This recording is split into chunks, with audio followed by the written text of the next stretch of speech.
بسم اللہ الرحمن الرحیم۔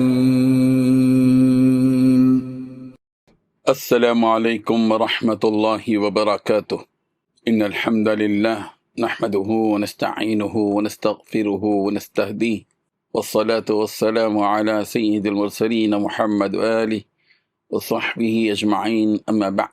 حاضرین و ناظرین، یہ درس قرآن نمبر 434 ہے، اور آج سورۃ النساء کی صرف ایک آیت کی تلاوت و تشریح کی جائے گی، آیت نمبر 115۔ اعوذ باللہ من الشیطان الرجیم، بسم اللہ الرحمن الرحیم۔ ومن يشاقق الرسول من بعد ما تبين له الهدى ويتبع غير سبيل المؤمنين نوله ما تولى ونصله جهنم وساءت مصيرا۔ صدق اللہ العظیم۔ لفظی ترجمہ یوں ہے، وَمَن يُشَاقِقِ الرَّسُولِ، اور جو شخص مخالفت کرے رسول کی، من بعد ما تبین، بعد اس کے کہ واضح ہو گئی، لہ الہدا، اس کے لیے ہدایت، وَيَتَّبِعْ، اور وہ پیروی کرے، غیر سبیل المؤمنین، مومنوں کے راستے کے سوائے، نولی،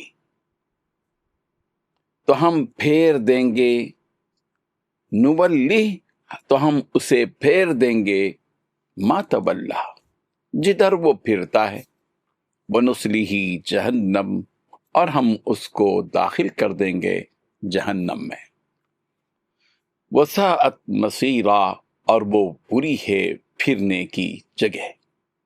ترجمہ یوں ہے، اور جو شخص سیدھا راستہ معلوم ہونے کے بعد پیغمبر کی مخالفت کرے اور مومنوں کے راستے کے سوا کسی اور راستے پر چلے، تو جدھر وہ چلتا ہے ہم اسے ادھر ہی چلا دیں گے، اور قیامت کے دن اسے جہنم میں داخل کریں گے، اور وہ بری جگہ ہے۔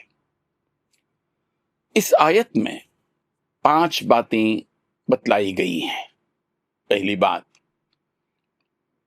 جو شخص رسول اللہ صلی اللہ علیہ وسلم کی مخالفت کرے، اس کے بعد کہ اس کے لیے ہدایت ظاہر ہو چکی۔ دوسری بات، مسلمانوں کے راستے کے خلاف کسی دوسرے راستے کا اتباع کرے۔ تیسری بات، ہم اس کو وہ کام کرنے دیں گے جو وہ کرتا ہے۔ چوتھی بات، اس کو جہنم میں داخل کر دیں گے۔ پانچویں بات، وہ برا ٹھکانہ ہے۔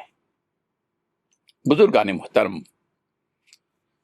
جو شخص ہدایت ظاہر ہونے کے بعد رسول کی مخالفت کرے اور مومنوں کے راستے کے علاوہ دوسرے راستے کا اتباع کرے، اللہ تعالیٰ فرماتے ہیں کہ ہم اسے وہ کرنے دیں گے جو وہ کرتا ہے، یعنی اپنے اختیار سے جس برائی میں لگا ہوا ہے دنیا میں ہم اسے کرنے دیں گے، اس کا ہاتھ نہیں پکڑیں گے، اس کا اختیار سلب نہیں کریں گے، ہاں ہم اسے جہنم میں داخل کر دیں گے، اور وہ دوزخ، وہ جہنم بہت بری جگہ ہے۔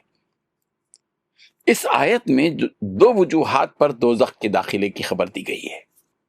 پہلی بات یہ ہے کہ جو شخص ہدایت ظاہر ہونے کے بعد رسول اللہ صلی اللہ علیہ وسلم کی مخالفت کرے گا، وہ دوزخ میں داخل ہوگا۔ وہ تمام لوگ جن کو رسول اللہ صلی اللہ علیہ وسلم کی بعثت کا علم ہوا اور پھر اسلام انہوں نے قبول کیا، اور ہر وہ شخص جس نے اسلام قبول کر لیا پھر اسلام سے پھر گیا، وہ سب لوگ اس آیت کی وعید میں شامل ہے۔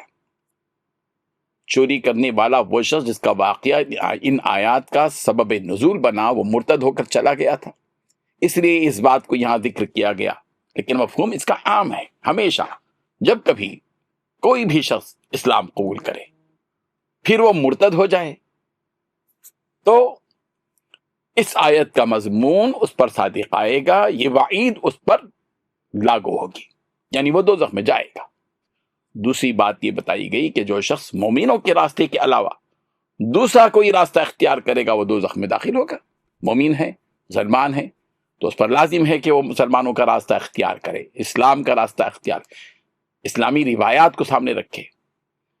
اسلامی روایات کو چھوڑ کر غیروں کے راستے پر اگر وہ جاتا ہے تو جانے تو جائے گا تو انجام یہی ہوگا کہ وہ دوزخ میں داخل کر دیا جائے گا. رب ذوالجلال ان آیات کو سمجھنے کی توفیق عطا فرمائے اور دین اسلام پر ہم سب کو قائم رہنے کی توفیق بخشے. آمین. وآخر دعوانا ان الحمدللہ رب العالمین.